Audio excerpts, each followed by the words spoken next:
Hello and welcome to the Ice Guys. This is the show that takes you into the world of the National Hockey League. Every game, every day, from a betting perspective. With pro sports handicappers, Ian Cameron, Alex P. Smith, and various guests from the world of hockey and sports betting. And now, here's your host, Ian Cameron.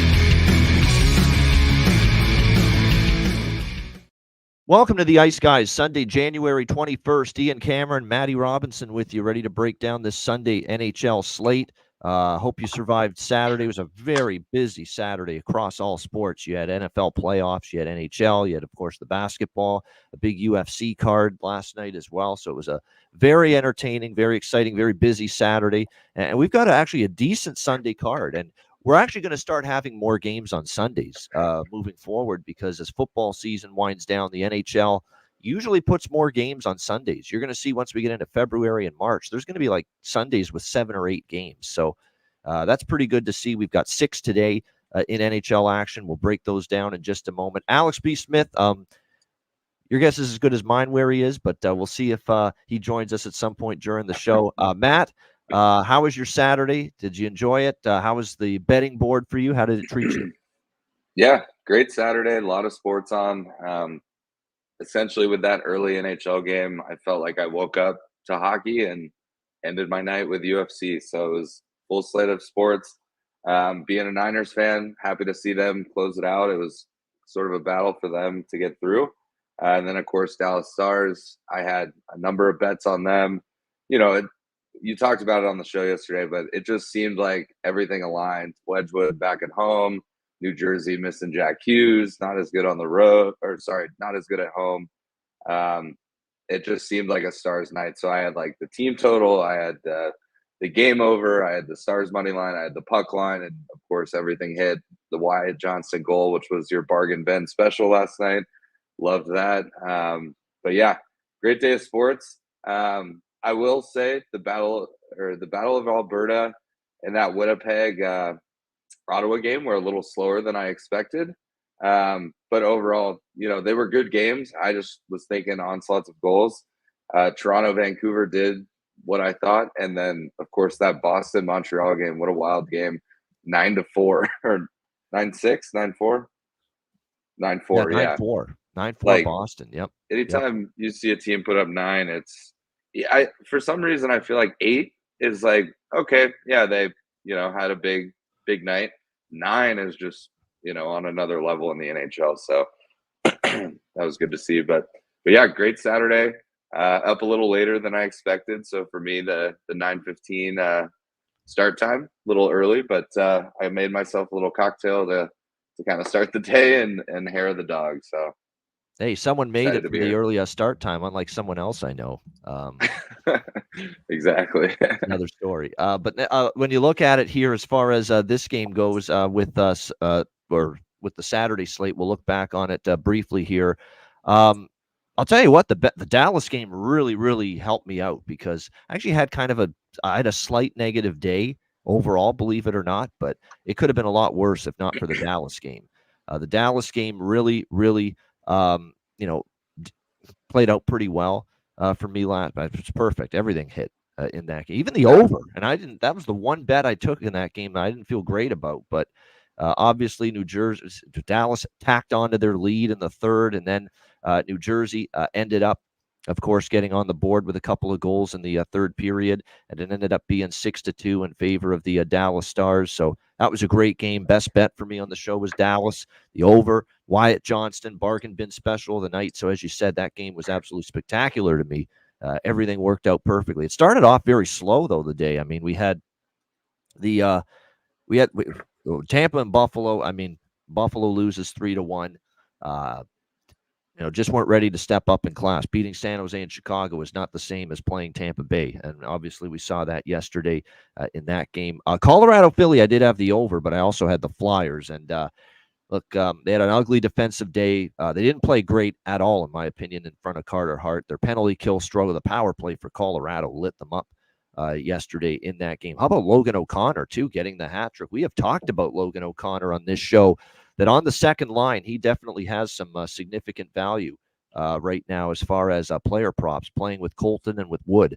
So if that line stays together, which you presume it will after a win, and of course they've got Nichushkin out, and of course they got McKinnon, Rantanen, and Drouin on the top line. So that second line's got some player prop value, and Logan O'Connor certainly was one of those players on that second line that had a huge day against Philadelphia yesterday in that 7-4 win. Nice bounce back for Colorado because they did not play well in Boston 5-2 on Thursday night. Connor Ingram beats his old team. We have to shout out Alex for that one. Alex ended up and actually got on Arizona after Alex said that on the show yesterday that Ingram was playing his old team. That was a significant intangible in the Coyotes' favor, and he played a pretty solid game. Nashville made it 3-2 late, but Arizona was able to hold them off, and the Coyotes ended up getting a 3-2 win over the Predators yesterday afternoon. We had Winnipeg and we had the over, so we split there with the Jets and the Sens. But Jets ended up with the 2-1 win, and for the first time, really, I would say probably since Jacques Martin took over as the head coach, that was definitely a Jacques Martin style game. That's what he wants to do. Attention to detail defensively. Don't give up too much. Don't give up as many quality chances to the opposition, and try to win a low-scoring game. Ottawa played the style I think Jacques Martin has been preaching to this team now for the several weeks. At least few weeks he's been here as head coach. But unfortunately now, here's the problem with a bad defensive team, Matt.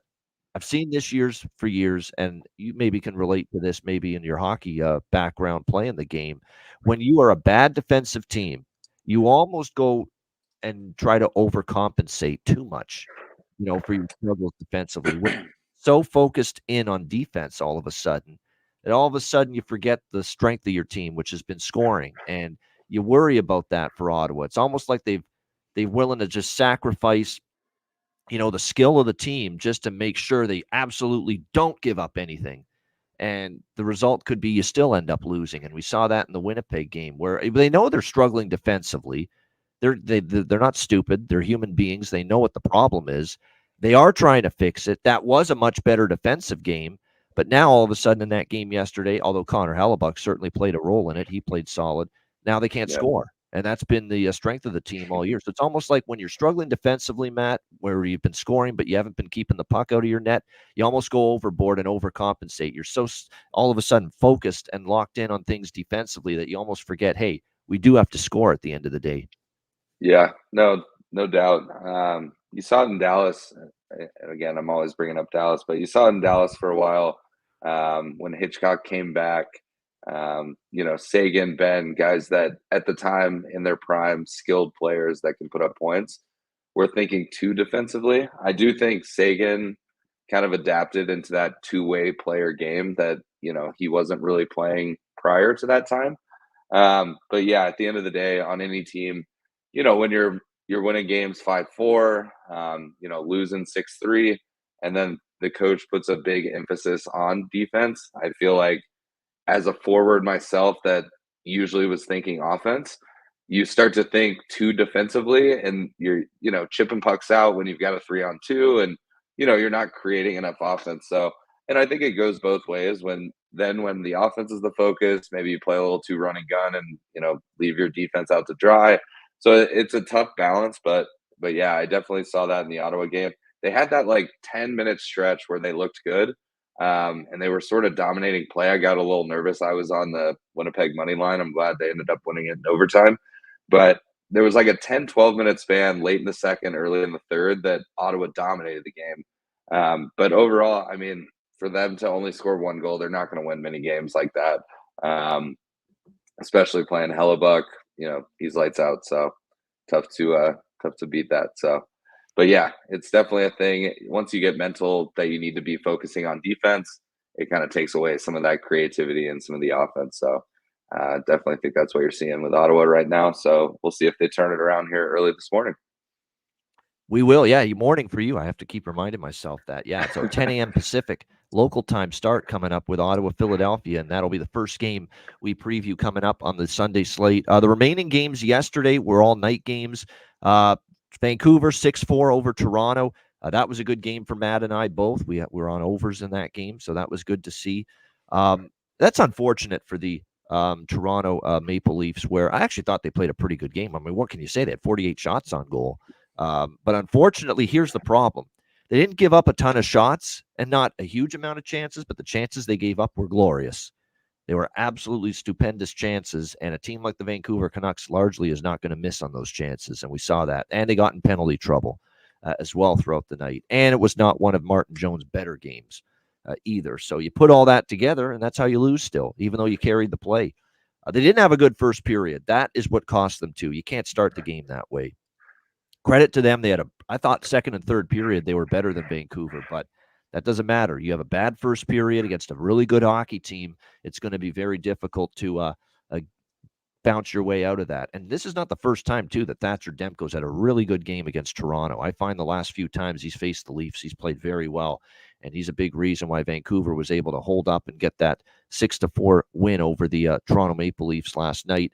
Boston 9-4 against Montreal. Just a night to forget for the Canadians at the defensive end of the ice last night. An abomination for Sam Montembeault as well. 8 goals allowed. I don't think Marty St. Louis wanted to put Primo in because in that game, but he eventually had to at some point, and it was just an onslaught. The good news is I did have Montreal. I had the over, cashed that. I had Montreal money line, obviously did not cash that, but I did have Montreal team total over 2.5 at a plus price, and obviously they got 4 goals for that. So that's why with the big dogs, not always the worst thing in the world to split between dog and team total. I know Matt mentioned to me a couple nights ago there was a situation involving a team where he was going to go puck line on them. I think it was Florida the night they played Minnesota on Friday night. And he mentioned to me, your recommendation, Ian, of team total instead of puck line really helped me. It allowed me to get out of that game with a better situation financially than had I just bet puck line, where, of course, and that's what we've stressed here on this show, the team total is such a great bet, in my opinion. They can just score the goals that you think they'll score, and you don't have to worry about them winning. You don't have to worry about them winning by margin. You don't have to worry about any of that shit. They just score the goals that they need to cash the team total, and you're golden. And I know that was a situation with you and me too. I mean, that's why Florida the other night, I didn't have puck line. I didn't have regulation with Florida against Minnesota. All I had was team total. So I'm more than content that they lost that game 6-4. Yeah, no. Yeah, that's the exact game. I thought Florida was the spot there. Minnesota is banged up. They're basically an AHL team. They've got a couple top line forwards, but man, their depth is rough right now. So yeah, I was all over Florida. But yeah, ended up just taking the team total over. And as I was watching the game, I was like, well, I don't know how I got out of that one, but I got out with a win. So I appreciate that. And it's a good point too. Sometimes, obviously the puck line is the right play, but sometimes you can get either a puck line or the team total and you get better odds on the team total. And, you have to think most teams that win the game are going to score 4 goals. I mean, if you look at this year, I'm sure that's a stat on a lot of, puck line games. So it's better to take that team total and ride with that. So, yep. It's been a proponent. I've been hammering away that the team total is an option that you need to be exploring and keeping as a derivative bet in your portfolio when it comes to NHL betting on a daily basis. I was very happy to see the Blues get the job done. They beat the Capitals 3-0, shutout win there. I was on St. Louis in that game. Great job and a shutout performance in net by Jordan Binnington last night for the Blues in that game. And then we also saw Anaheim lose to San Jose 5-3. I guess that's what you get. Bad team versus bad team. You think the one bad team is at least better than the other, and that's not always the case. That's why there's bad teams. It's like bad teams. What's that home hardware commercial in Canada? Homeowners helping homeowners. Bad betters betting bad teams. That's what I was doing right there last night with Anaheim. But I did have the over, so we split. No harm, no foul there, but disappointing for the Ducks, and Sharks win 5-3 there. What a comeback by Vegas, down 2-0 in the third at home to Pittsburgh. They roar back and they win 3-2 in regulation. So the Penguins go from up 2-0 going into the third to not getting a point out of that game. That's the kind of loss that when we look back in April, Matt, we see that Pittsburgh's out of the playoffs. It's going to be a loss like that we look back and we say, you know what? You got 0 points in a game that you led by 2 going into the third period. That's not what you want to see. And definitely Pittsburgh, that's a tough loss for them last night. And shout out to Brendan Brisson, who gets his first NHL goal, and it's the game-winning goal for Vegas last night. So really, really cool to see that, no doubt. Battle of Alberta, the Edmonton win streak. There's no end in sight apparently for it. 13 straight wins now for the Edmonton Oilers. 3-1 over Calgary. My team total falls short. Frustrating. Yeah. But it is what it is. But look, a very solid road game. Thought defensively, and Skinner again in net was absolutely terrific. They just keep on rolling, and I think this is the best stretch of defensive team hockey and goaltending combined I've seen out of Edmonton in a very long time. That Definitely is what really McDavid's allowed them been to there. get this win streak together. And the last game, LA finally back in the win column. I think only their second win in the last 12 or 13 games, but the Kings finally win a game. They beat the Rangers 2-1. And they spoiled Jonathan Quick's return to LA.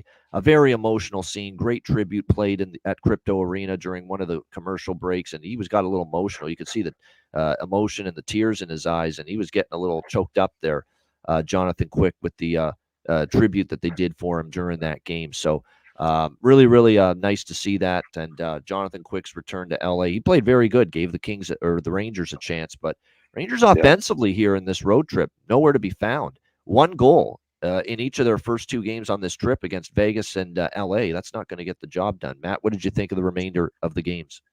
Yeah, I thought that Vegas comeback was wild. Again, I was out with some friends watching the Niners game, and of course, being in Reno, they had the Vegas game on. It looked like Pittsburgh was in full control, and like you mentioned, that's gonna come back to bite them. To not get at least a point on the road. And Vegas, on any given night can be a solid team, but they're so banged up right now. I feel like as Pittsburgh, you want that 2 points, but at least a point there would have been huge. I was on the Ducks team total over, so just contradicting what I just said, that one didn't hit last night. I thought the Ducks would come out, win. Oh, I think we lost Matt for a second there, but yeah. So have a great game. So yeah, but so props to San Jose. I mean, they when they do win, you got to give them props because it doesn't happen often. Again, the Battle of Alberta, I haven't seen, at least since McDavid's been in Edmonton, they've not looked like this defensively in a playoff game, in a regular season game.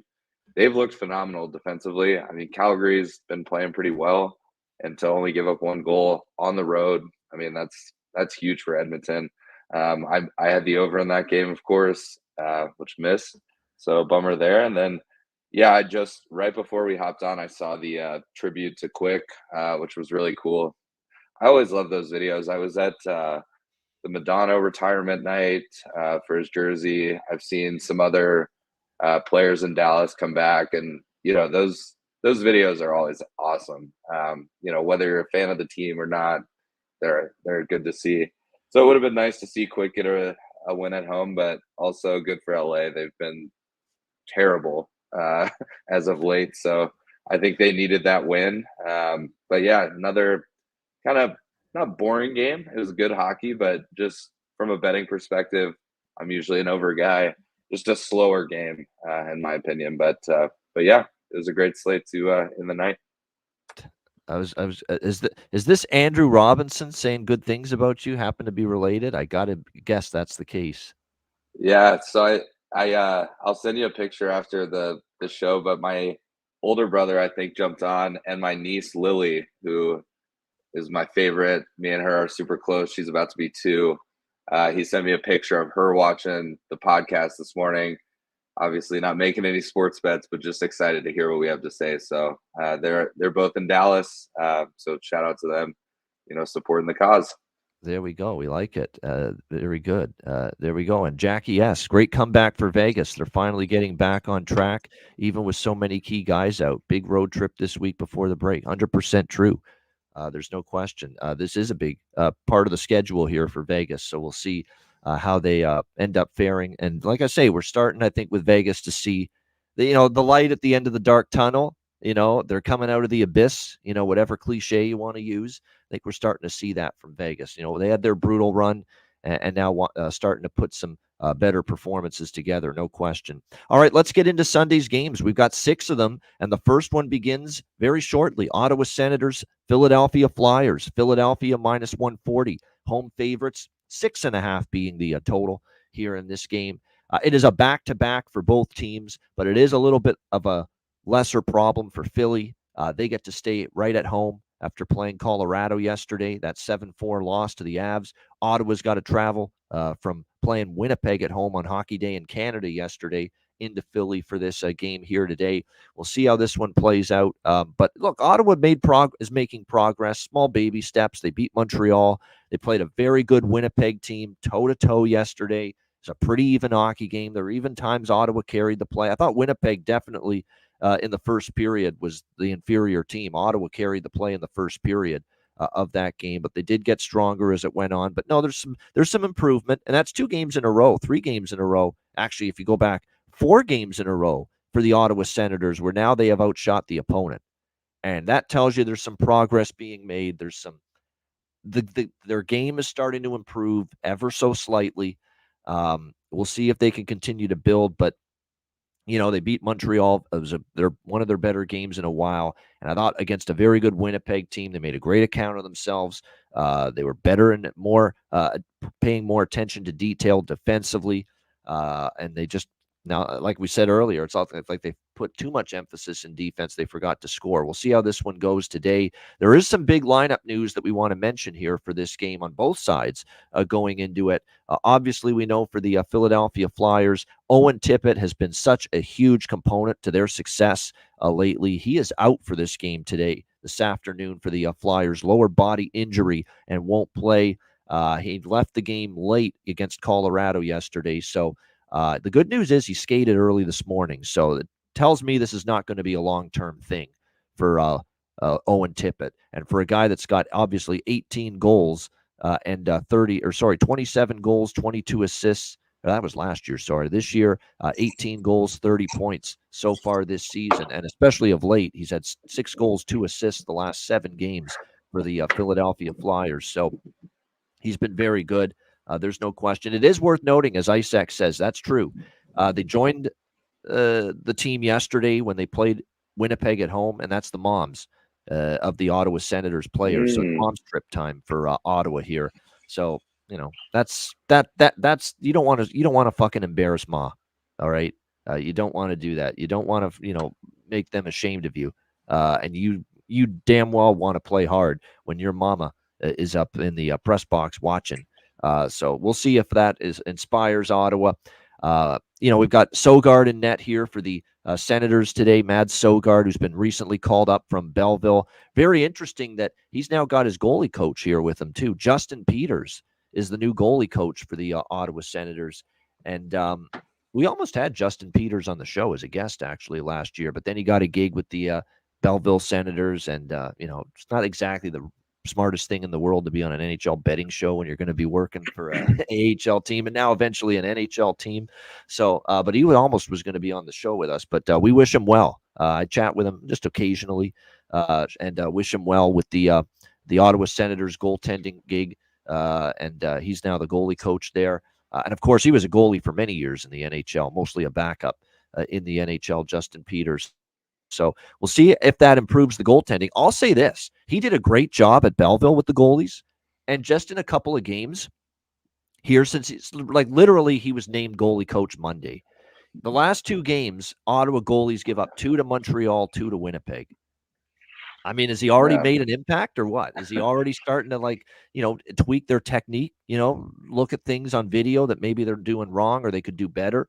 But it's pretty crazy that he's just been there for a couple of games as the new goalie coach. And here they are all of a sudden, the goalies, Corpusalo and in particular, and Sogard too got one of those starts. They played all right. So we'll see. Kubalik is out, by the way, for Ottawa. But other than that, everyone's healthy, including the season debut of Shane Pinto here for the Ottawa Senators. He's finally back. He's finished serving the betting suspension. So he will be back on the ice for his first game this season for the Ottawa Senators. So that's obviously big. He's a good player, and he's just been extended too. So we'll see how he fares in this one. I'm tempted to take him to score a goal. I mean, you got to believe he's going to play his butt off, knowing he's got to make it up to this team. I mean, he still feels like I let him down, getting suspended like that, not knowing the protocols, from the sports betting situation that he was involved in. So, we'll see if he makes an impact here. Other than maybe looking at a few props, I have nothing here for as far as side or total. I still don't want to go against Philly, but minus 140 is not the price I like with Philly. Give me Philly and pick 'em range or an underdog. I'm in. Not at minus 140 though, going into this game. But I also love the way Erson's playing. And Erson actually, you could make a case that, especially after yesterday, Carter Hart kind of had a rough day. You could make the case Samuel Erson's been even better than Carter Hart lately for the Philadelphia Flyers. Erson has given up 2 goals or less in 5 straight starts for the Philadelphia Flyers, and he is 3-1 in his last 4 starts coming into this afternoon, I should say. So it's a tricky game overall. I mean, I'd lean Philly. I just didn't like the price enough to take them. And that's why I'm off. And the total, to me, be careful with this total. 6.5. Ottawa usually is an over team for me, but they went under yesterday. Philly's not going to want an over game today. They are not going to want an over game. John Tortorella is not going to want an over type of game today after giving up 7 goals to Colorado yesterday. So you got to believe, where's the focus going to be? Tightening things up. So I'd be careful with the 6.5. I'd lean. This is one of those Ian Cameron lean under, so it goes over games for me. What do you think here, Matt? Ottawa, Philly. Well, given that last comment, I'm hammering the over. No, I'm just kidding. You should. But no, it's a similar game to me. I would lean Philly as far as, if I had to pick a side. But as you mentioned, no Tippett, mom's weekend for Ottawa. There's something different. Dad's weekend, you're like, having a good time with the dads. Mom's weekend, there's nothing worse than an angry hockey mom thinking you didn't play well. My mom would, I'd get in the car and she'd be like, "What'd you think happened in that game?" And I knew it was not a good response from her. So I So think the mom, Ottawa does. you think moms do, like, moms are always nurturing, right? They're caring. Yeah, They're with their son or their daughter through good times and bad times, including when your son has a shit game on the ice and the team shits the bed.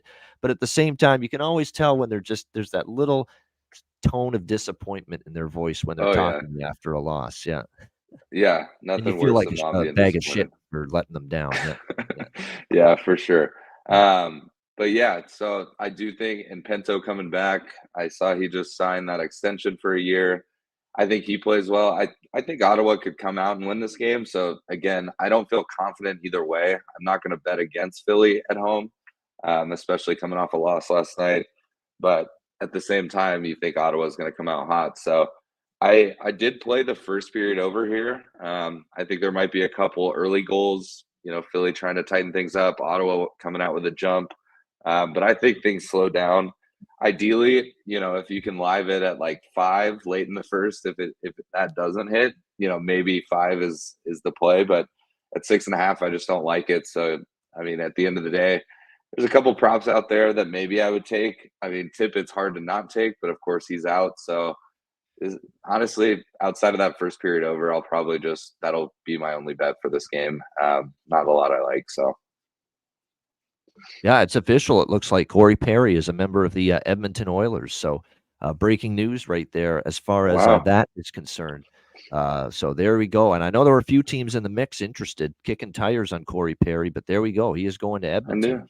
I think it's a I knew. nice fit, but there is that point, and Bailey's point's very a salient point, and it's true. He does get into penalty trouble, and sometimes he lets his emotions get away with him. He's got to Yeah. rein that shit in, to be a player that the Oilers need come playoff time. And I think it's pretty damn safe to assume now that the Oilers will be in the playoffs. It was not looking that way when Jay Woodcroft got canned early in the season, but definitely, it's worth a shot. You're going to not have to pay too much for him. He's capable. I find he's still Yeah. one of those players that the best of Corey Perry often shows up in the playoffs, not the regular season, which Big is time. what you want to see. So very Yeah. interesting to see how that plays out. No question. Yeah. What do you think, No, Matt? and I was gonna say, that Stars Cup run um, during the bubble when they made it to the finals and ended up losing to Tampa. I mean, Corey Perry was very quiet during that regular season, and then he won them multiple games in that playoff run. I think he's a big ad. I mean, especially at the price you're going to get him at, he's going to take veteran minimum. He doesn't need the money. He just wants to play hockey again. Um, you know, I don't know if he would fit into Dallas currently, just given how their lineup's set, but I would welcome him as a Stars fan. I think he, whatever happened off the ice, hopefully he took care of that. Wish him the best in that aspect. But I think he's a great add to your team, especially come playoff time. And I know the chat's going off that he's cursed in the cup, which there's some Oh yeah, there's some that's right. validity to that. We know He what lost Edmonton. three What's going to straight happen? cups. We know what's going to Yeah. happen with Edmonton. Get to the Stanley Cup final and lose. Yeah, exactly. Yeah. So, but yeah, I think it's a low risk play for Edmonton. You bring in some veteran leadership. If there's any issues, you cut him. No harm, no foul. But I think given the circumstances, I think he comes in, just excited to be there, and I think he could be a great ad for them. And he's going to come in healthy. He hasn't been playing the last 35 games or whatever. So yeah, big pickup for them. I'm surprised Edmonton went for it, but I mean, I knew somebody was going to sign him. It was inevitable, right? Especially given how it played out. There was no nothing illegal happened. There was just some issues in Chicago. So yeah, I think that's a big pickup for Edmonton. As a Stars fan, that I don't like that because they could end up playing each other in the playoffs. Former But Dallas Star, of course. You know all about Corey Perry. Yep.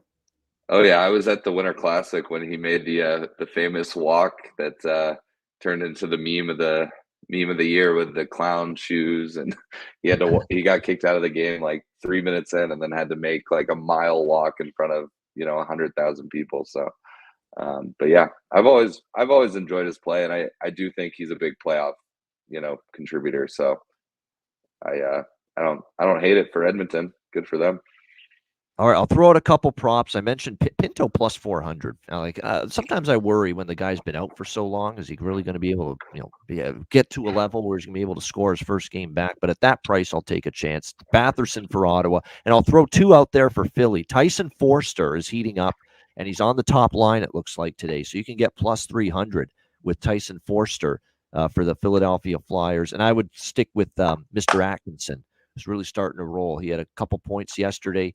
There's another one that is a streaky player, and he's starting to heat up right now for Philadelphia. All right, next game, Tampa Bay, Detroit. We've got the Tampa Bay Lightning here in this game currently in the minus. It's a big Tampa Bay, Detroit kind of day. How about that? Football and hockey. You've got teams from these two cities going head-to-head. We know Bucks and Lions, NFC divisional playoff this afternoon. And we've got Tampa Bay, Detroit on the ice as well. And in Detroit as well, so you know what, you could do a little, they're both in Detroit as well, so you could do like a Lions Red Wings doubleheader here if you're in Detroit, because this one's tonight at 7 p.m. Eastern. Tampa Bay minus 120 road favorites, 6.5 the total in this game. Tampa Bay with the win against Buffalo yesterday, back-to-back for them on the road. They did save Vasilevsky for this game tonight against Detroit, as they went with Jonas Johansson yesterday in the 3-1 victory over the Buffalo Sabres. The one thing that has become very noticeable, though, with this Tampa Bay-Detroit series is the fact that, Detroit has not been an easy team for this Lightning squad. 4-2 for the Red Wings in the last 6 head-to-head meetings in Detroit earlier this year, back in October. Red Wings got a nice 6-4 victory in that game. We will see if they can keep that rolling here in this matchup against the Lightning today. They do have the rest advantage. They are off a 4-2 loss to Carolina in their last game, where they only had 12 shots on goal against the Carolina Hurricanes, who played one hell of a great defensive game against them in that one. So we'll see how Detroit fares here, and if they can bounce back in this matchup against the Tampa Bay Lightning. I kind of like Detroit just a little bit here. It's not exactly best bet material, but I think when you look at it, the Red Wings off the loss with the rest advantage. I'm looking at Vasilevsky's numbers historically against Detroit are good, but I believe not always as good the last few starts than the historical numbers indicate. Like the shorter term for Vasilevsky hasn't been nearly as good as what we have seen in the past. So I like the Red Wing, and I like the value we're getting, plus 100 here with the Red Wings more than anything for a team that is on a great run, 6-2 in their last 8 games. At home, they're very capable. This Red Wings team as well. And again, it goes back to Tampa Bay. Now, Tampa Bay won on the road yesterday. Salute to them. Credit to them for that. But Buffalo ain't Detroit. There is a difference between these two teams right now. The Red Wings are a little bit more of a taller challenge here on the road for this Tampa Bay team. And even with that win yesterday, Tampa Bay is still only 9-14 on the road this season. So I'm going to look probably at Detroit plus 100 primarily, maybe a smaller sprinkle on the Red Wings team total as well.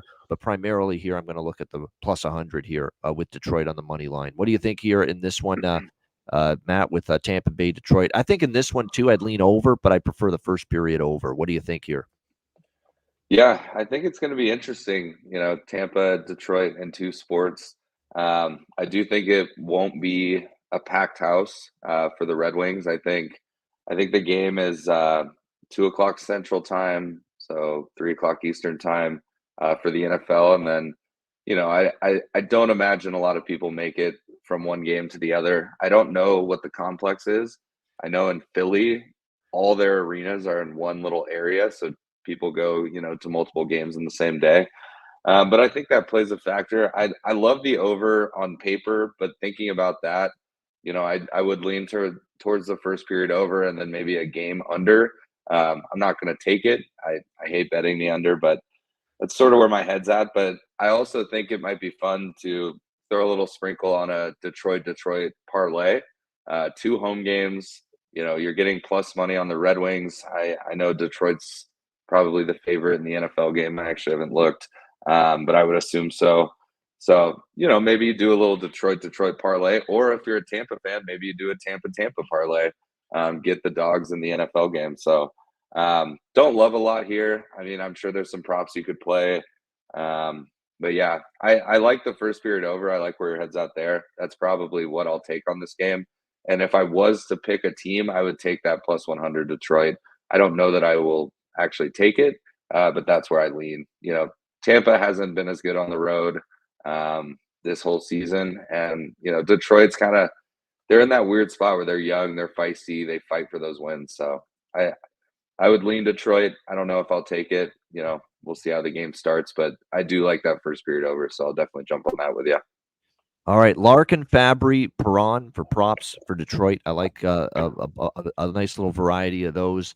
I know Stamkos, Point, and Kucherov are a deadly top line now that John Cooper's put them together, but Hagel, Sorelli, and Paul are pretty capable too. And like I said, there's a little more value with those, so keep an eye on that for this game. Yeah, the draw. What's interesting about the draw here in this one?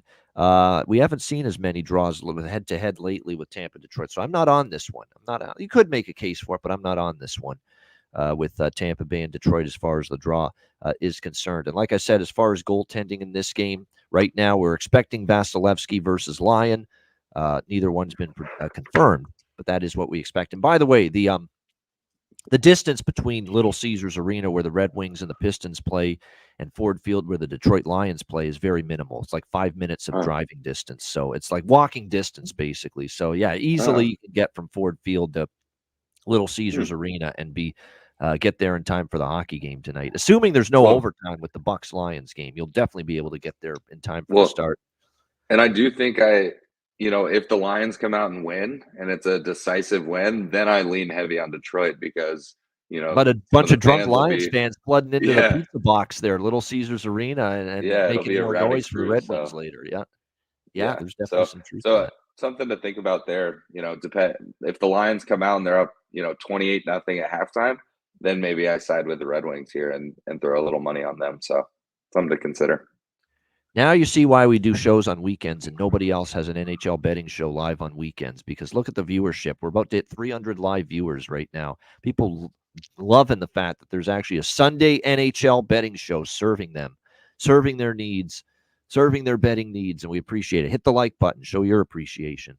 Hit the like button if you haven't done so already. All right, next up, we've got Minnesota and Carolina. This is a late afternoon start, 5 p.m. Eastern time. We've got Kakalaki, minus 190 home favorites in this game. Total 6.5 across the board. How about the Minnesota Wild? What a bounce back from them. Blown out by Tampa Bay on Thursday night. Back-to-back against a Florida team that's desperate to get a win because that's the end of their homestand, and their homestand wasn't really that good. And they go into Florida, and look, they took advantage of a lot of penalty problems for Florida. Florida could not stay out of the penalty box Friday night, and that Minnesota power play made them pay for it. It was a very, very good night for the Minnesota power play. Minnesota ended up going 2 for 7. Better than that. 5 for 6 on the power play. 5 of their 6 goals were with the man advantage. So, yes, Florida took a lot of penalties, and man, Minnesota certainly made them pay for it with that win against Florida. So I'm a little bit more reluctant to go against Minnesota here in this spot at plus 160. We are going to see, again, it looks like not confirmed, but obviously you would expect Antti Raanta back in net because both Anderson and Kochetkov remain on the IR. And we expect Philip Gustafsson likely in net for Minnesota. Remember, Gustafsson had to finish the Florida game. Marc-Andre Fleury, upper body injury, did not return to that game against Florida. So Philip Gustafsson had to finish it. Remember, Gustafsson started against Tampa Bay Thursday, and then Fleury got the start Friday against Florida. Fleury was not able to finish that game, and Gustafsson had to finish it for Minnesota. And it looks like he'll probably be in net this afternoon, assuming Marc-Andre Fleury is not feeling well enough to start, which is a possibility here. And we've talked about Gustafsson here since he was out for that portion of time, late December into early January, and he has not been good at all, since he's been back. He gave up the 5 goals to Arizona last week when he came back. He gave up the 7 spot to Tampa Bay, and then he enters the game in relief of Fleury, and all of a sudden he's given up 3 goals on 24 shots, and that game got interesting, after Philip Gustafsson. So I'm wondering, is he 100% right? He was good at one point early this year, and he's not the same goalie at all right now, not even close. He is definitely struggling. He is definitely fighting it right now for the Minnesota Wild. Not exactly. If he's in net, he's not a goalie I trust. I don't trust Raanta either, so you know where I'm going here. I'm going first period over in this game. I'm going to go full game over. It's a double up for me here with first period over, full game over. I might even sprinkle at a really solid plus price at both teams to score in the first period in this game as well.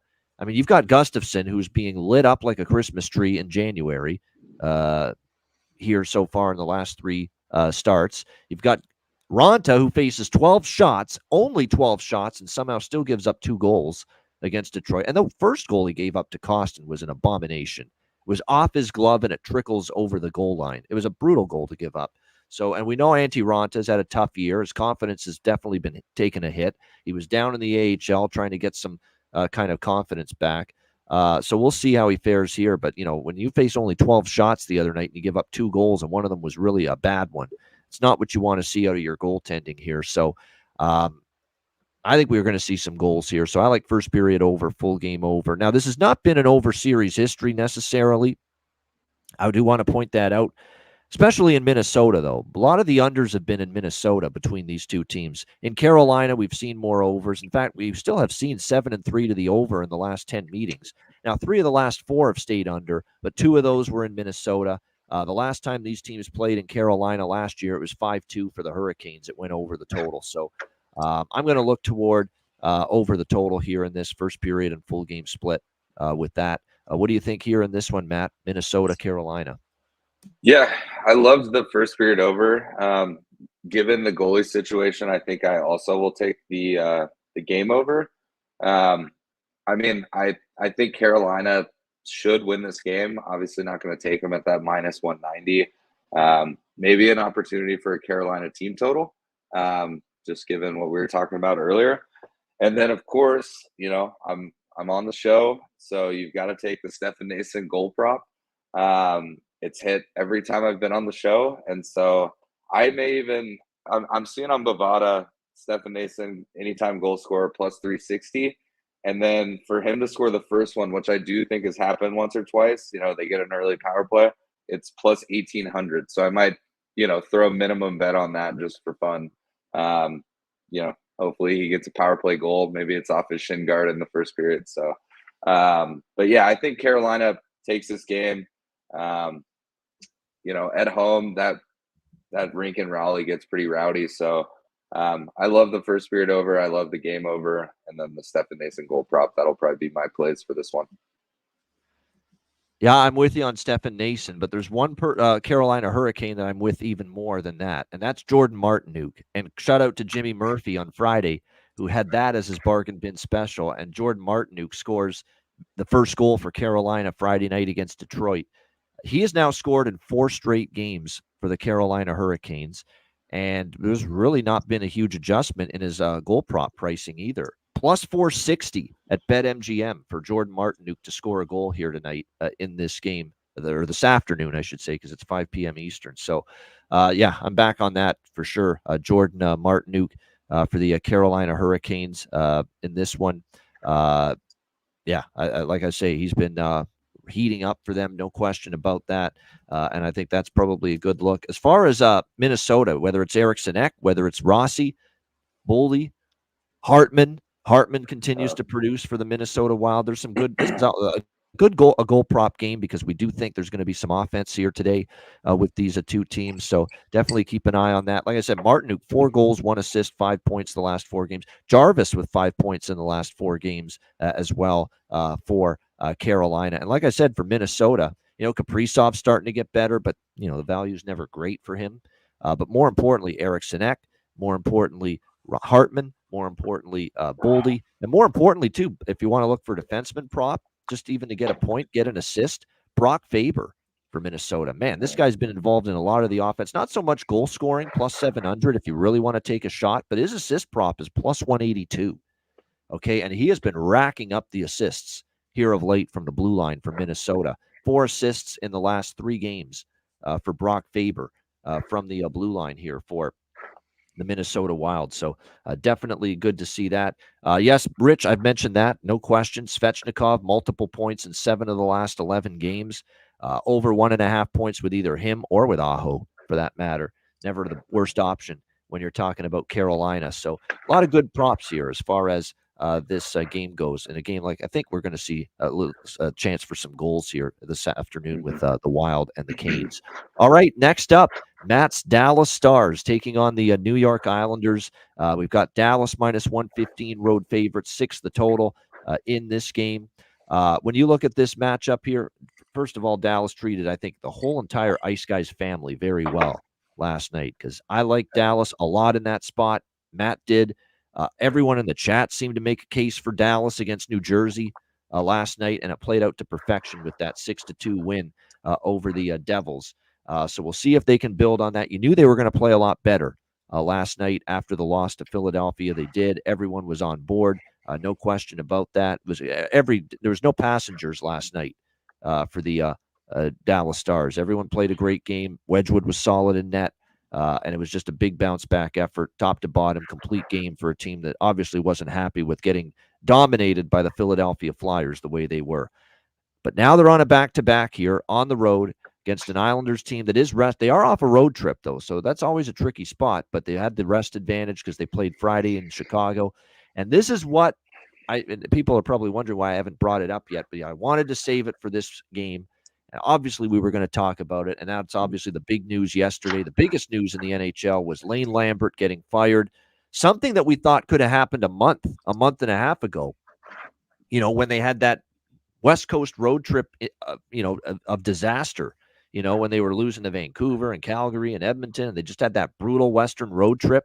And we thought maybe old Sweet Lou was going to make a move and maybe a coaching change at that time. But no, they got back home. They started to get some traction again, started to win some games, and Lane Lambert, at least for the time being, was safe. But that road trip was pathetic that they just finished, the New York Islanders. Pathetic.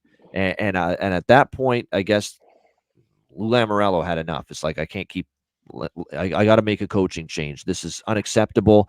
They've fallen to 1-6 in their last 7 games. The only win was against the Leafs by the skin of their teeth in overtime. And since that win against Toronto, they lost all 4 games on that road trip. And some of those games were absolutely awful, their performance. The Minnesota game was pathetic, 5-0, 3-1 loss to Nashville. Winnipeg, they lose 4-2.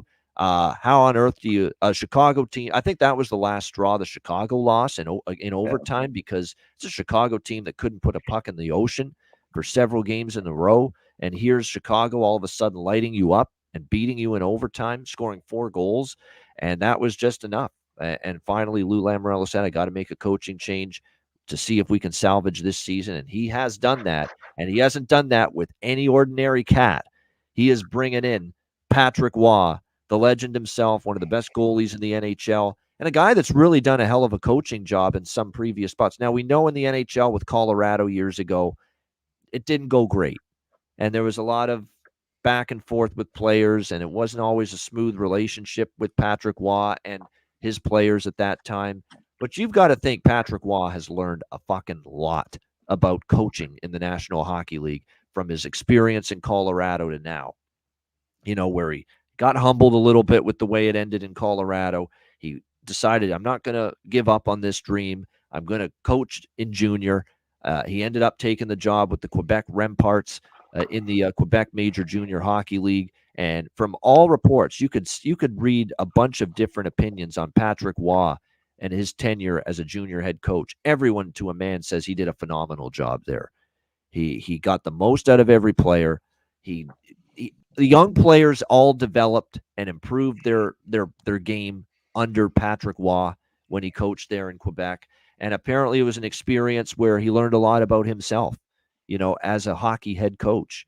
And I think with him now going to the Islanders, with Lou Lamoriello making him the head coach, I think Patrick Waugh is probably in a better position mentally, a better position tactically, and a better position in terms of, okay, I got the Colorado gig, my first gig ever as head coach years ago. It didn't go the way I hoped, didn't go the way the team had hoped for. I've learned a lot since then. I think I've become a better coach. I know what works. I know what doesn't. I know when to push players. I know when to back off a little bit. And that's always probably going to be the biggest battle, Matt, that Patrick Waugh has as a head coach now, the second go around in the NHL with the Islanders. He's very demanding. And he wants to win. And as far as a competitor is concerned, off the charts.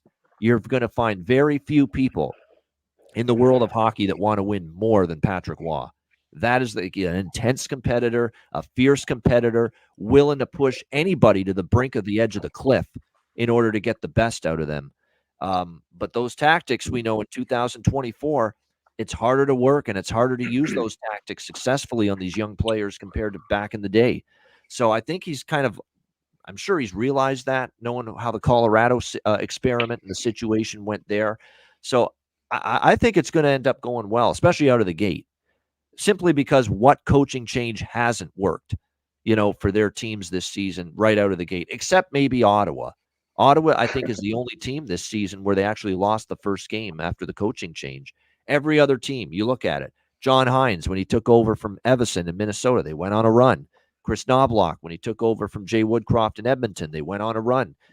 Drew Bannister, when he took over from Craig Berube in St. Louis, they went on a run, right away. So that's not going to surprise me to see the Islanders get on this run a little bit here.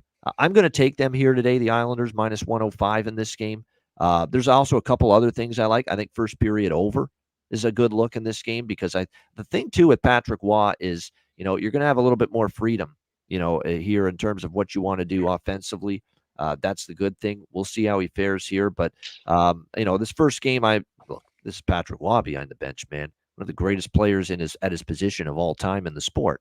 If coaching change immediately does get the players' attention, but it's Patrick fucking Waugh here. Like, this is not an average, Joe Blow that's taken over behind the bench here for the New York Islanders. So, I like the Islanders tonight, minus 105. I like them in the first period over in particular. I lean full game over, but I like the first period over more in this game.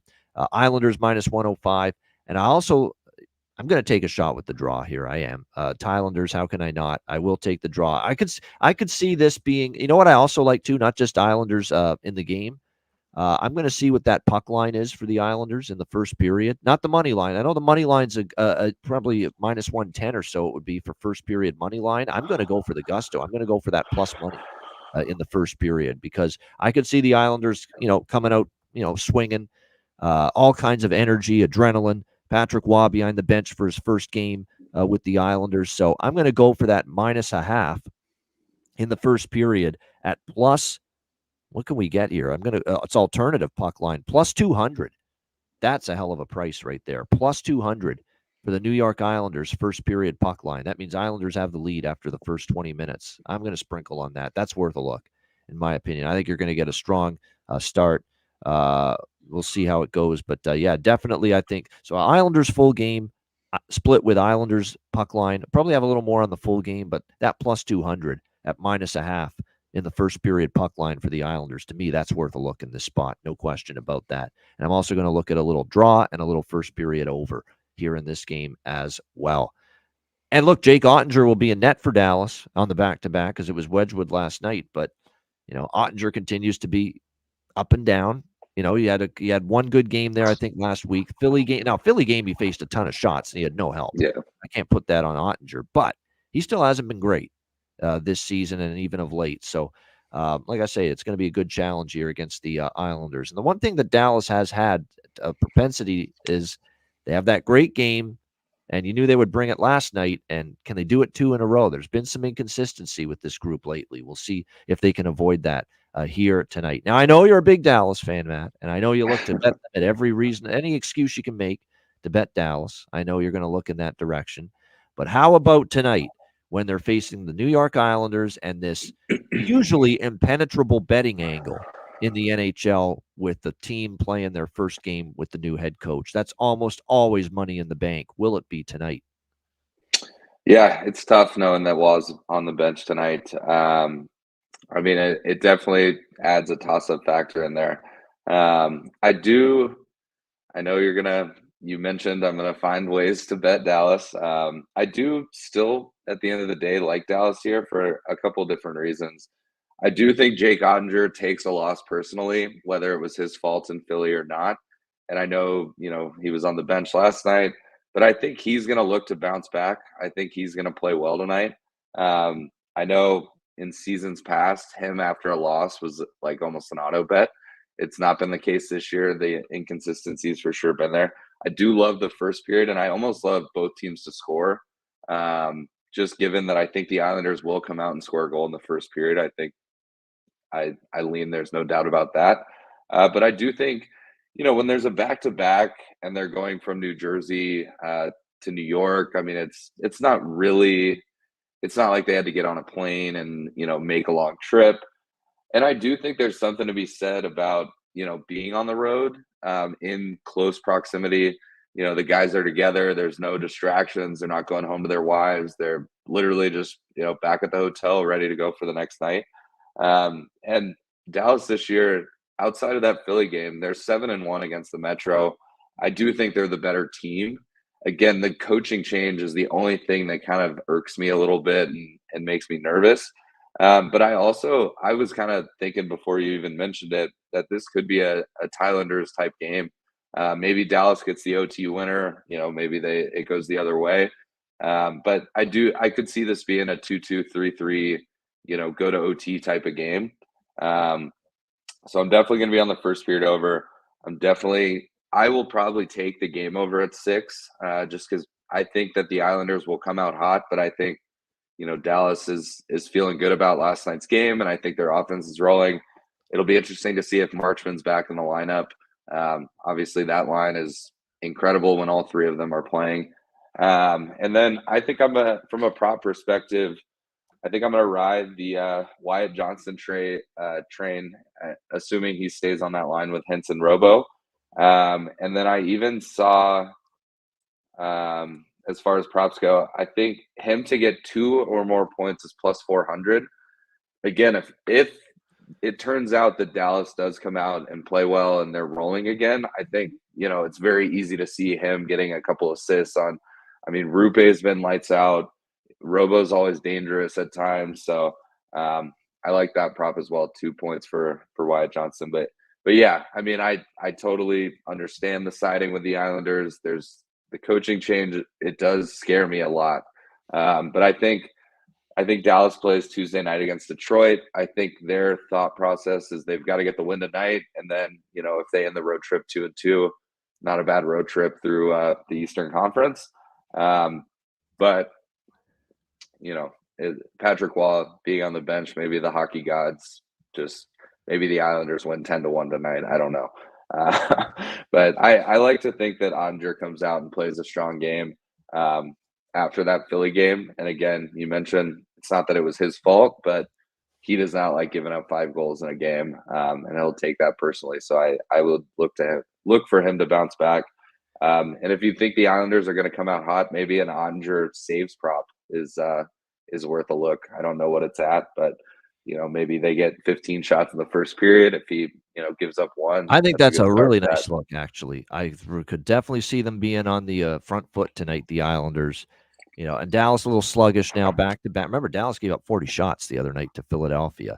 Yeah. And obviously they cleaned that up last night. But I think tonight, you're right, Islanders come out with extra jump in their legs, jump in their skates, if you will, carry the play a little bit.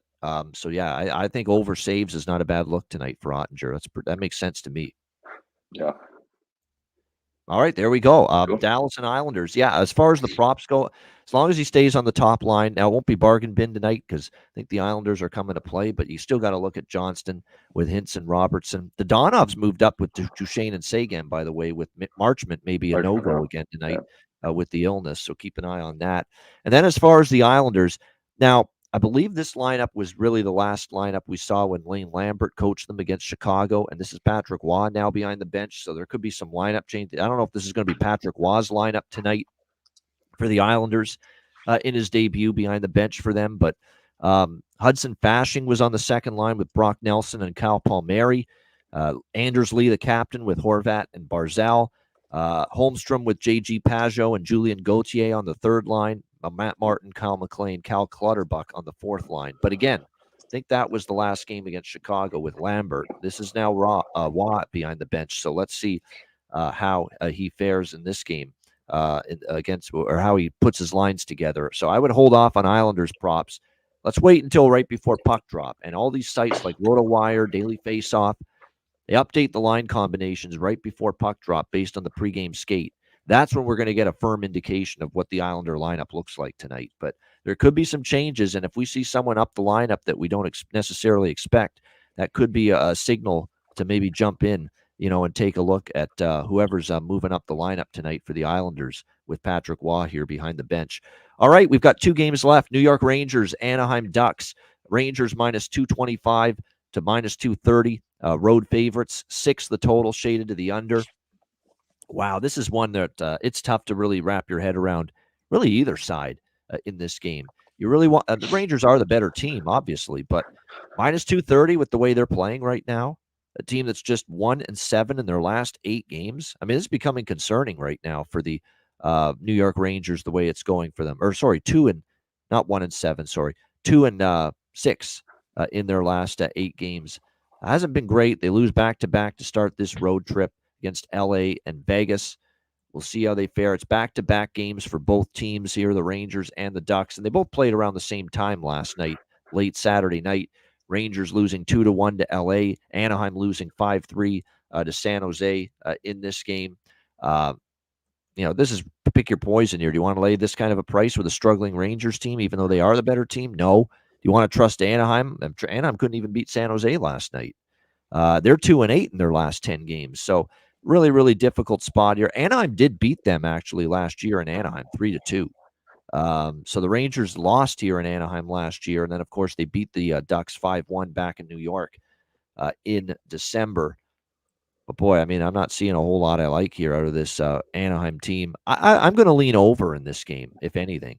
I know the Rangers haven't been scoring the last 2 games, but Vegas and LA's defense, to be honest, it looks like the Devils' defense of the 90s compared to Anaheim right now.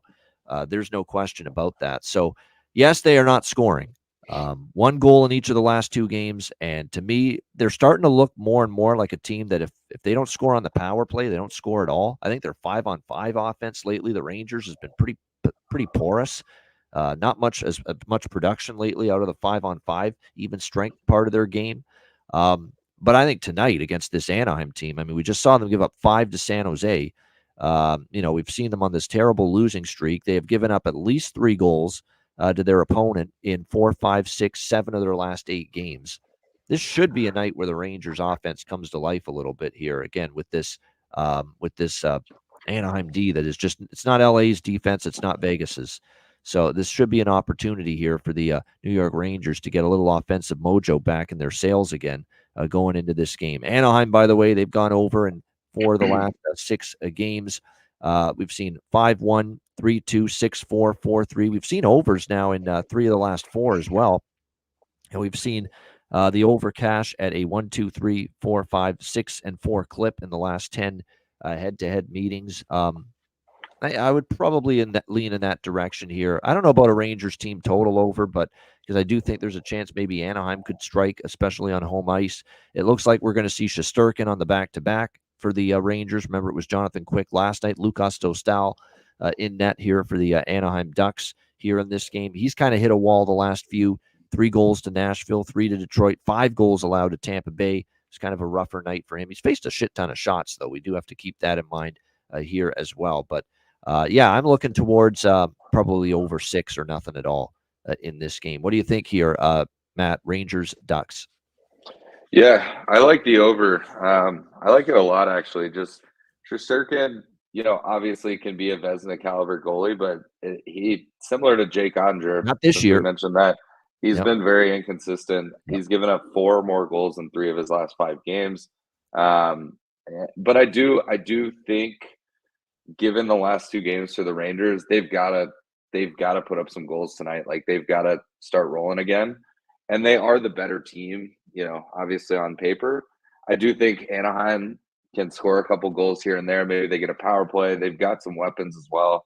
But the goalie you mentioned for Anaheim, Dostal, yeah, he's had some rough outings, and again, he's not getting a ton of help. It's not on his shoulders completely. But yeah, I love the over here. Maybe a first period over even. I think the Rangers, knowing they're playing the Ducks, are going to want to come out and score a couple quick ones, just to kind of get that mojo going. Don't particularly like either side. You could make an argument for the Rangers team total over, because I do think they should win this game, and they should win it handily. But yeah, I think, especially given that it's 6, or if you can, wait a few minutes and live it at 5.5, I think that's a great bet. So I'll be on the over here. That's pretty much it. Don't really have a dog in the fight as far as sides or anything like that. Yeah, I'm looking at the Rangers. I'm doing the math here on their back-to-back record this year, how they've done in back-to-back situations this season. I'm just I'm peeking a glance now at their numbers. Let's see. Okay, first back-to-back they had this season was not until November 24th, 25th. They actually won the second of the back-to-back there. They're 2-0. They beat San Jose on a back-to-back after playing in Nashville the night before. 3-0, 4-0. Holy mackerel. 5-0. I'm just counting it up. 6-0. Holy shit. Wow. 7-0. 7-0 on back-to-back this year, the New York Rangers. Wow. How about that? And how many of those were puck lines? Yeah. How many? Well, let me just see here. We saw, let me take 7-0 on a back-to-back this year for the New York Rangers. Wow. 7-4 against Boston. 6-5 against San Jose. These are the final scores of those games. 2-1 in overtime against Boston. 4-3 in overtime against Buffalo. 5-1 against Tampa Bay. And what was the last one here? 2-1 against Washington. Remember, that was the back-to-back with Washington last weekend. They won the set. So not all of them have been 2-goal margins. That's the thing. So, yeah, undefeated in a back-to-back this year. All right, now let's look at Anaheim here on back-to-back this year.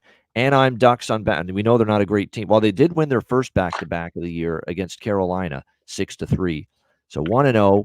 Then 1-1, they lost to Boston 3-1. Then 1-2, they lost at Colorado 8-2. And then 4-3 win at Detroit, so 2-2. They haven't had as many back-to-backs as the Rangers, 2-2, and 2-3. They lost their most recent back-to-back at Washington 2-0. So they're 2-3 the Anaheim Ducks on the second night of a back-to-back this year. So big advantage if you believe in that.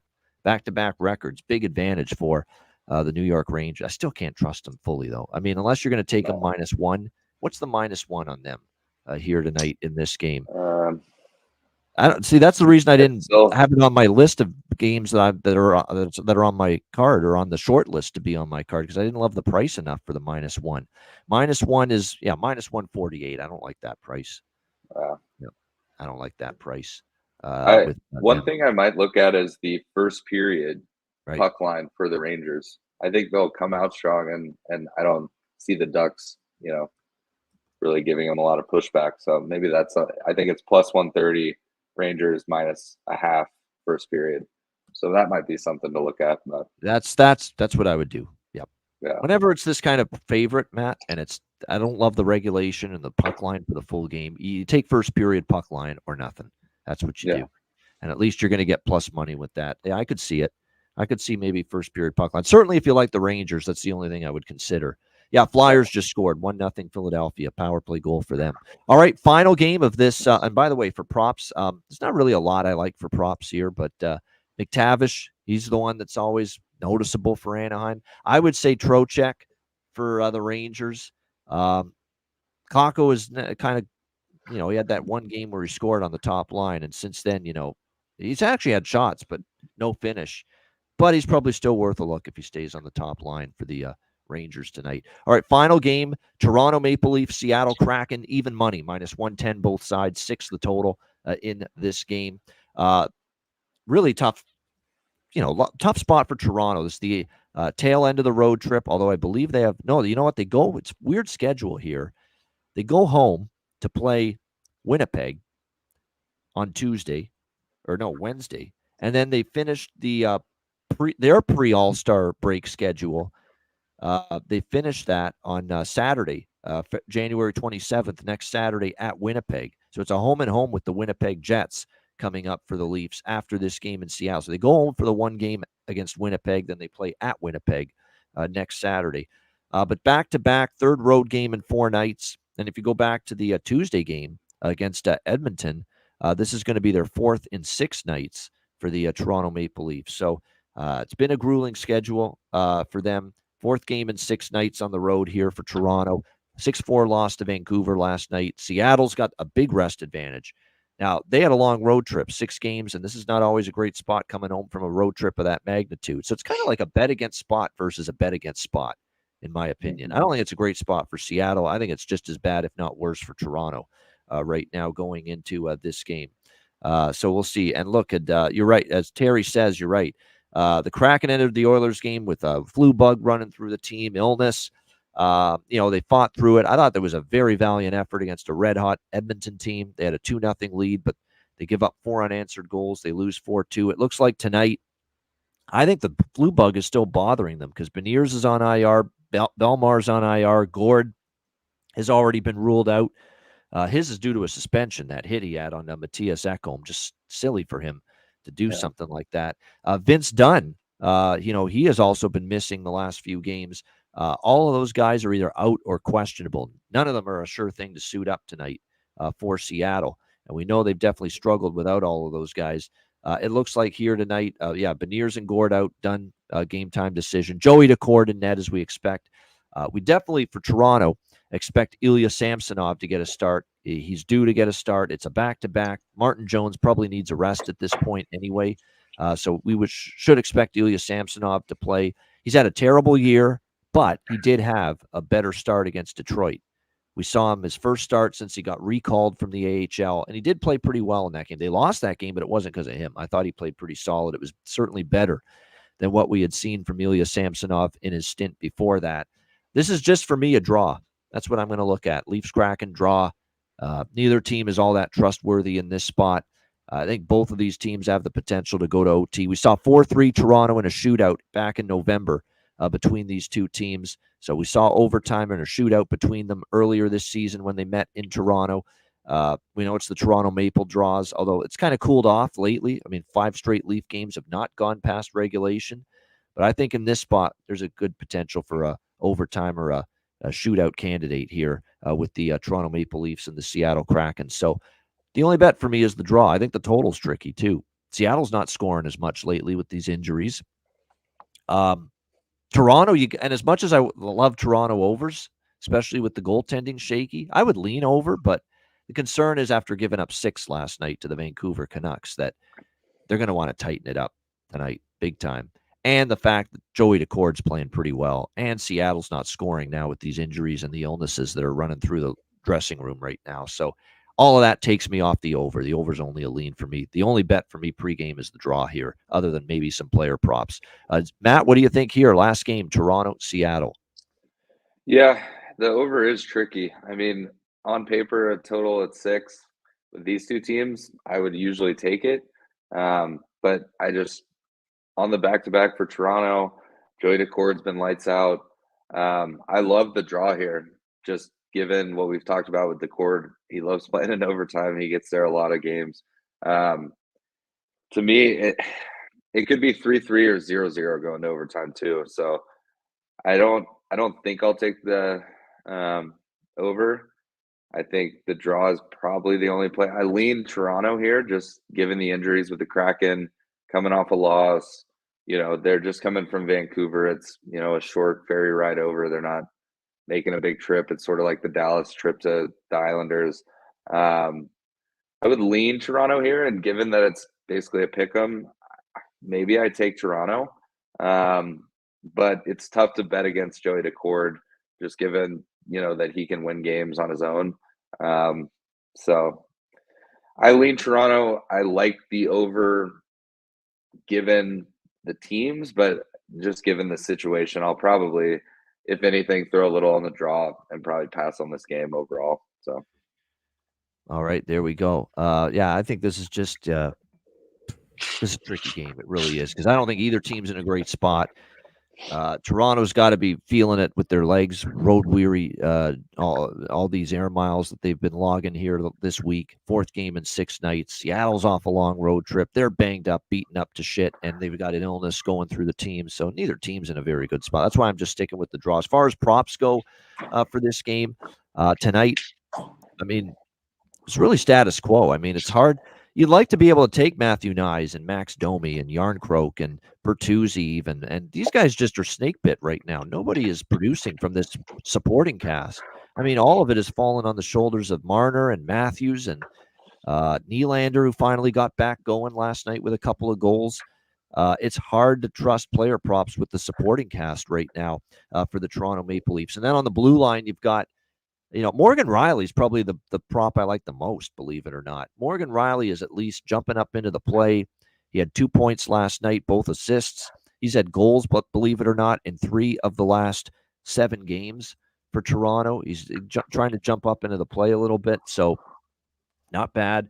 McCann was it's a great call, Bailey. McCann goal prop, former Leaf for a weekend. Yeah, that's pretty much it for a cup of coffee. What was he there for? 2 days? And then he ended up going to Seattle. But yeah, and Jared McCann has actually been the one guy that's been, getting it rolling for Seattle lately. And this guy's a streaky player. He went through a really, really cold spell for a bit, but suddenly 4 goals in the last 4 games, 6 points in the last 4 games as well for Jared McCann. So Jared McCann definitely was someone I'd be interested in. Cuban Wayne Gretzky mentioning Alex Wenberg. He had back goals in back-to-back games not too long ago, 3 games straight without one. But we'll see how if he can contribute. Jared McCann's my favorite option here as far as I'm concerned on the forward group. Maybe you look toward Schwartz or Tolvanen too. Tolvanen on the 3rd line. I think he might be able to step up. I think Tolvanen scored against Toronto in the meeting earlier this season between these two teams. So maybe you look at Ellie Tolvanen as well. And let's see on the blue line. Riker Evans. I don't know why, but he's going to get power play time if Dunn is out again for the Seattle Kraken. And this guy does have some offensive upside. So, if you want to sprinkle, at least if you can find a player prop or a assist prop on on Riker Evans, it might be worth a look here, just because he's going to get those power play minutes here for the Seattle Kraken. All right, great stuff. That is the Saturday And well, that's not the Saturday. That's the Sunday NHL card. We appreciate it very much. Hit the like button on the way out. We appreciate it very much. It's 2-0 Philadelphia, by the way. So the moms are getting more and more upset with the Ottawa Senators. That's a first period over for anyone that had it, and I believe Matt might have because he's doing the old fist bump there. Yeah, I had the first period over. So again, I like doing that for the morning game. Again, morning my time, but it just kind of, it doesn't always hit, but it hit yesterday in that early game as well. So it just kind of gets your day going, and you feel good with a nice early hit.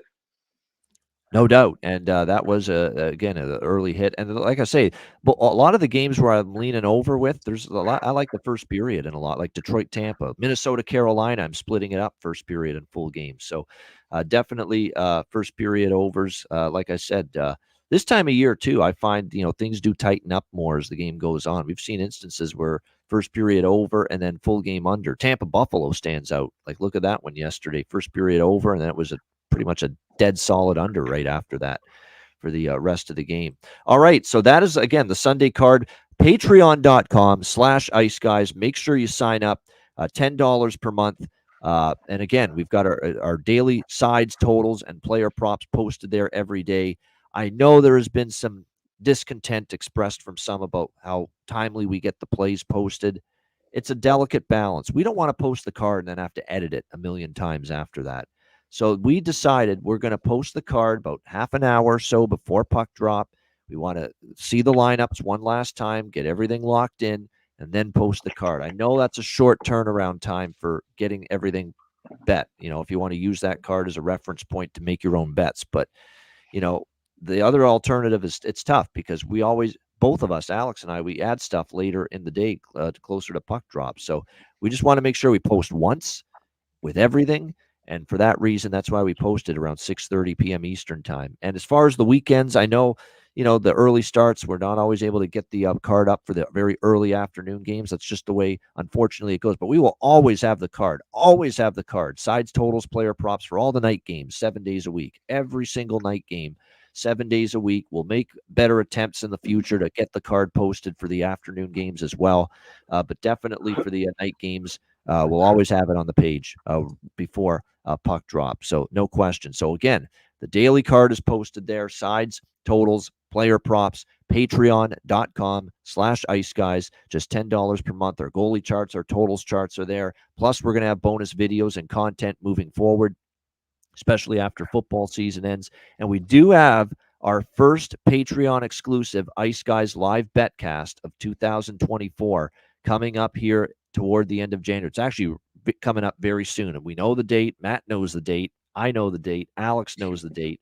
We will let you know the day of the betcast. We will post the YouTube link for the betcast the morning of the betcast for our Patreon members on the page, and that betcast will only be available to Patreon members to not only watch and tune in, but also to join us on the stream for the betcast. So we're looking forward to that. It is right around the corner.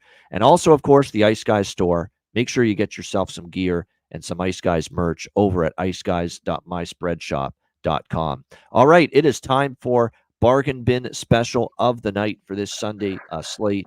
Let us go to you, Matt, first. Is there anything that appealed to you and piqued your interest from the bargain bin today? Yeah, so after going through the Stars Islanders game, I noticed Miro's confirmed out for the night. So I'm going Thomas Harley, anytime goal scorer, plus 525. He'll be on that first unit. He'll be kind of manning the power play. And he hasn't scored a goal since December 21st. He's definitely chipped in offensively. He had 2 assists last night. But I just, I think he kind of rises to the occasion when Miro's out. I think he kind of knows that he's got to be that sort of offensive defenseman. So yeah, at plus 525, I love that. So Thomas Harley, anytime goal scorer. All right, Thomas Harley, defenseman for the Dallas Stars. And this is pretty prototypical of Dallas. When Miro Heiskanen's out, Thomas Harley eats up a lot of the minutes, and especially that power play minutes as well on that team. So again, I see actually upwards of plus 600 at FanDuel and BetMGM right now for Thomas Harley. So there we go. Big plus money value there, plus 600 for Thomas Harley as far as anytime goal scorer for the Dallas Stars. That's Matt Robinson's bargain bin special of the night. My bargain bin special of the night, it's actually the bargain bin special of the night that our guy Jimmy Murphy used on Friday's show. I think it's ready-made, it's tailor-made. It's an absolutely unbelievable price considering what he's now scored in 3 or 4 straight games now for the Carolina Hurricanes. And when you start to get on a consecutive game goal-scoring streak like this, you obviously will do anything in your power to have it continue and keep it going. So we're going to go with Jordan Martinook for the Carolina Hurricanes, plus 460 at BetMGM. Again, a ready-made situation right here as far as this bargain bin special. He's on a goal-scoring streak. He's getting these chances. He's plus 460 at BetMGM to score, which is a terrific price considering the streak he's on. Jordan Martinook, Carolina Hurricanes, plus 460 for my bargain bin special of the night. See if we can make it back-to-back after cashing in with Wyatt Johnston last night for the Dallas Stars. All right, best bets to wrap up this show. Matt, what do you like for best bet? Yeah, so just given the coaching change, I typically, find a best bet in the Stars game because, I'll be tuning in. But I love that first period over. I think the Islanders are going to come out strong. I think Dallas is feeling good about themselves after that big win in New Jersey. So I think, given Ottinger being up and down sometimes, I think 2 goals is no problem. So my best bet will be the Stars Islanders, first period over, 1.5. All right, there we go. Stars Islanders. I think it's only been 1 blemish on Matt Robinson's best bet record since he's been on the show. So, and I believe I remember what it was too, is that Montreal puck line against San Jose. I think that was the one. That was it. Other than that, I think you're perfect. Batting a perfect record here with the best bets. So Islanders and Stars, first period over for Matt Robinson with his best bet. My best bet here for this Sunday card. I could really, it's tough to choose between them because I like them both evenly, but I think I'm going to go more on the full game here with Minnesota and Carolina here, over 6.5. I don't trust Gustafsson. I don't trust Ronta. I expect that to be the goaltending matchup here in this game, and I think we're going to see ourselves goals in bunches here with the Wild and the Hurricanes. And look, the Wild all of a sudden 2 games in a row down in Florida, the Lightning and the Panthers playing shootouts in both of those games. 10 goals in the Minnesota-Tampa game, 10 goals the other night in the Minnesota-Florida game. So Wild, Hurricanes over 6.5 at around minus. Actually, you know what? Never mind 6.5. Pinnacle has 6. So shop around. There are a couple books, including Pinnacle, that have 6, over 6 minus 120. So that is what I will lock in for the official best bet. Minnesota, Carolina over 6 minus 120. For my best bet here for this Sunday NHL card. That'll wrap up this edition. Apparently Matt says there is a best bet from your niece. She wants to get in on fun. Okay, what is this? So my niece did shoot me over a text. I totally missed it. But her best bet of the day, and it's a bold best bet, plus 235, is Bucks money line. So sorry to the Detroit fans out there, but she's taking Baker Mayfield and the Bucks today. Just to win the game. So there you have it. Shouts to Lily. All right, Lily, Matt Robinson's niece. There we go. Liking the Tampa Bay Buccaneers to get the job done there against the Detroit Lions in the NFC divisional NFL playoff game. And again, I'm just seeing what the best money line price is there for you. Plus 250.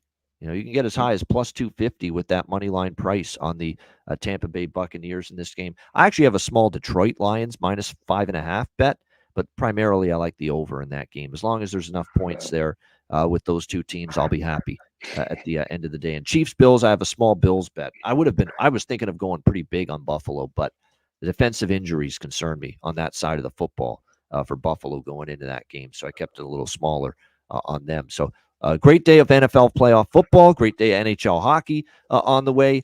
Shout out to everyone in the chat. We appreciate it. Hit the like button on the way out.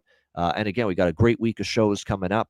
And obviously, look, we've got 10 days left in the month of January. So that Patreon exclusive live betcast is on the way too. So it is right around the corner. All right.